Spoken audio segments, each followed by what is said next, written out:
स्वीकृत प्रकरणी मैनुद्दीन बागवान यांचा पक्ष नेतृत्वाकडे खुलासा. पक्ष बैठकीत बहुमताने सावंत मासाळे यांची नावे. नगरसेवक आणि कार्यकर्त्यांच्या बैठकीत स्वीकृत नगरसेवक पदासाठी स्नेहल सावंत आणि अशोक मासाळे यांच्या नावावर बहुमताने शिक्कामोर्तब झाले. त्यानुसार महापौरांना पत्र दिले आणि स्वीकृत नगरसेवक निवड झाली, असा खुलासा महापालिकेतील राष्ट्रवादी अजित पवार पक्षाचे गटनेते मैनुद्दीन बागवान यांनी मुंबईत पक्ष नेतृत्वाकडे केला आहे.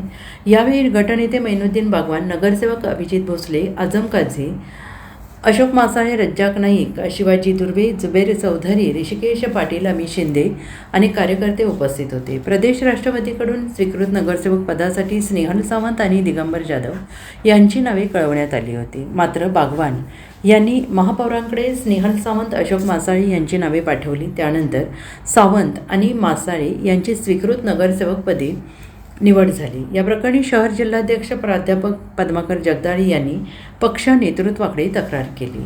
त्यावरून प्रदेश राष्ट्रवादीने बागवान यांच्याकडून खुलासा मागवला. बागवान यांनी नगरसेवक कार्यकर्त्यांचे शिष्टमंडळ घेऊन मुंबई गाठली आणि खुलासा सादर केला. नगरसेवक आणि कार्यकर्ते यांच्या बैठकीत सावंत आणि मासाळे यांच्या नावाला अधिक पसंती मिळाली, त्यामुळे त्यांची नावे महापौरांना कळवण्यात आल्याचा खुलासा बागवान यांनी केला आहे. Bureau report, SBN Marathi, Sangli.